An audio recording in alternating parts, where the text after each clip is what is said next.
Sifa 4 zinazotambulisha asili ya malaika. Sifa 4 zinazotambulisha asili ya malaika. Karibu tena kwenye mfululizo mzuri wa mafundisho haya ya neno la Mungu.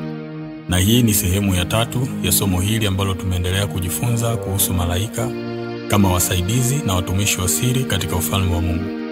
Basi katika sehemu ya 3 ya mafundisho haya nimekusudia kukujuza asili ya malaika kwa kuainisha sifa 4 za ajabu zinazotambulisha asili ya malaika ambazo zimesahaulika na waumini wa leo. Ndio, ungana nami mtendakazi katika shamba la Bwana na rafiki yako katika Kristo Yesu, Mwalimu Emmanuel Mganga, ili tupate kuanza pamoja kutafakari na kujifunza kuhusu sifa 4 za ajabu zinazotambulisha asili ya malaika. Sifa ya kwanza. Sifa ya kwanza ya ajabu inayotambulisha asili ya malaika ni idadi. Ndio, idadi. Angel are fixed in number.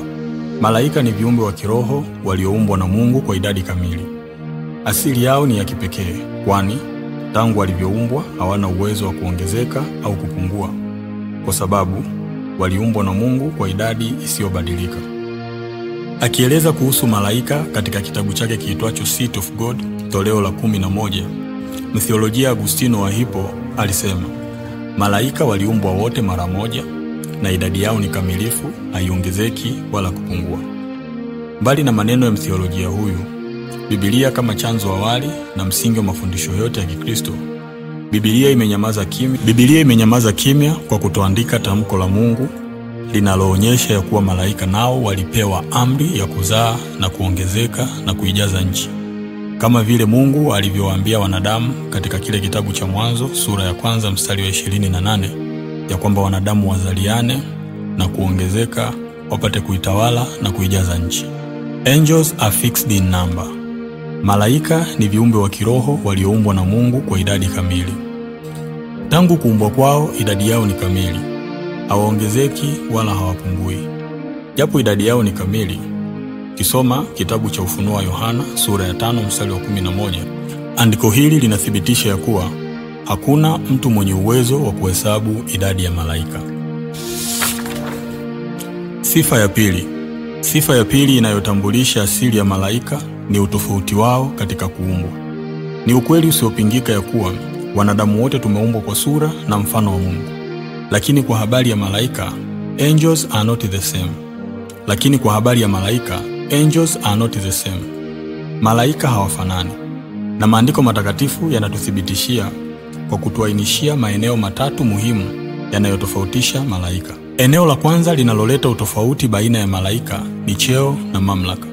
Malaika wote si sawa, bali wengine wana nafasi za uongozi. Kwa mfano, Mikaeli anatajwa kama malaika mkuu akiwa na cheo cha juu zaidi kuliko malaika wengine.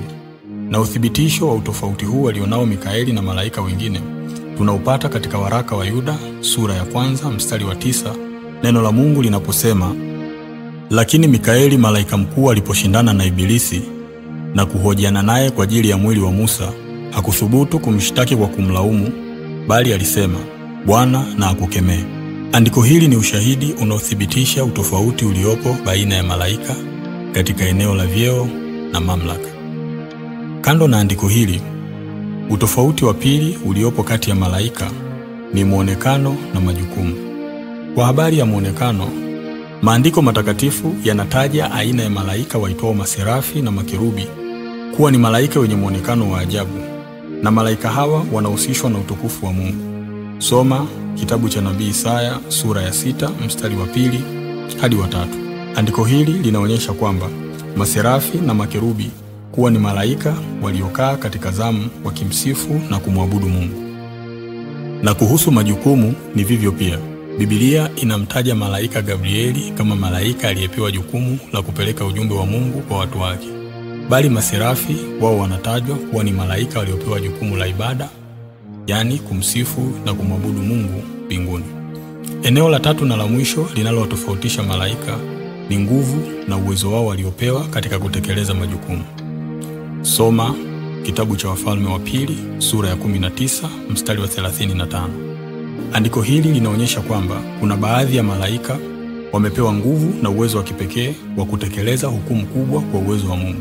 Ndiyo, malaika mmoja anaweza kuharibu jeshi zima kama sura hii ya 19 mstari wa 35 ya kitabu cha Wafalme wa Pili inavyoelekeza, lakini pia malaika mmoja anaweza kuharibu nchi nzima kama vile katika kitabu cha Kutoka sura ya 12, sura inayoeleza jinsi malaika mmoja alivyoweza kuiharibu nchi ya Misri kwa kuua wazaliwa wa kwanza. Sifa ya tatu ni hii: Angels are joyful creatures. Malaika ni viumbe wenye furaha. Hii ni sifa ya tatu inayotambulisha asili ya malaika. Malaika ni viumbe wa rohoni waliojaa furaha, shangwe na matukio ya kusherehekea utukufu wa Mungu. Furaha yao malaika ni ya kiroho, tena ni kamilifu.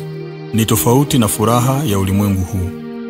Akifafanua kuhusu sifa hii ya malaika, Louis Berkhof katika kitabu chake kiitwacho Systematic Theology alisema, malaika hufurahia sana kazi ya ukombozi na hufurahia wokovu wa wenye dhambi. Tukiweka kando maneno ya mtheolojia huyu, hata Injili ya Luka mtakatifu sura ya 15 mstari wa 10, neno la Mungu linasema, nawaambia vivyo hivyo kuna furaha mbele ya malaika wa Mungu kwa ajili ya mwenye dhambi mmoja atubuye. Sura ya 2 mstari wa 13 hadi mstari wa 14 ya Injili hii ya Luka mtakatifu iliandika tukio jingine la malaika kama viumbe waliojaa furaha kwa kushangilia kuzaliwa kwa Yesu. Ikiwa malaika ni viumbe wenye furaha, vipi kuhusu sisi wanadamu tulioumbwa kwa sura na mfano wa Mungu? Sisi imetupasa kufurahi zaidi, kama vile Mtume Paulo katika waraka wake kwa Wafilipi sura ya 4 mstari wa 4 asemapo, furahini katika Bwana siku zote, tena nasema furahini. Ikiwa malaika ni viumbe waliojaa shangwe na furaha, sisi wanadamu pia imetupasa kufurahi juu ya ukuu wa Mungu na matendo makuu ya ajabu ambayo ameendelea kuyafanya kila siku katika maisha yetu. Sifa ya 4 na ya mwisho ni hii: malaika hawafi kama wanadamu. Angels are immortal. Hii ni sifa ya 4 na ya mwisho inayotambulisha asili ya malaika. Malaika wameumbwa kuishi milele. Sifa hii inathibitisha asili yao ya kipekee ya kuwa malaika hawafi wala hawazeeki, kwa sababu malaika hawana mwili kama wanadamu. Mungu aliwaumba malaika kuishi milele. God created angel to live forever. Ndiyo, kwa sababu hata malaika waliomwasi Mungu hawakufa, bali wameendelea kuwapo wakisubiri siku ya hukumu.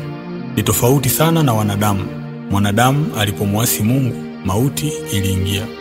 Malaika hawaonji mauti.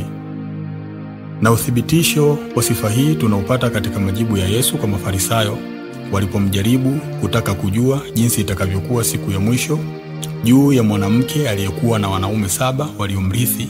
Soma Injili ya Luka mtakatifu sura ya 22 mstari wa 27 hadi wa 33.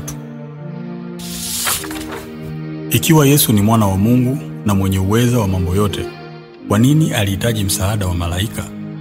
Je, malaika walifanya nini katika maisha ya Yesu? Ikiwa umeendelea kujiuliza maswali haya kwa muda mrefu bila kupata majibu sahihi, basi nikukaribishe tena katika sehemu ya 4 ya mafundisho haya kuhusu malaika kama watumishi wa siri katika ufalme wa Mungu. Usikose hata dakika moja ya sehemu ya 4 ya kipindi hichi, ambayo imekusudia kukujuza mambo 6 ambayo malaika walifanya katika huduma ya Yesu. 6 things angels do to Jesus Christ. Basi ikiwa una swali, maoni au ushauri, napatikana katika mitandao ya kijamii kama Mwalimu Emmanuel Mganga. Pia usisahau kusubscribe katika chaneli hii ili uendelee kuwa wa kwanza kupata taarifa ya masomo na vipindi mbalimbali vya mafundisho ya neno la Mungu yatakayokuwa yanaendelea katika chaneli hii. Mpaka muda na wasaa mwingine, amani ya Bwana iwe pamoja nawe. Mungu akubariki sana kwa kusikiliza mafundisho haya.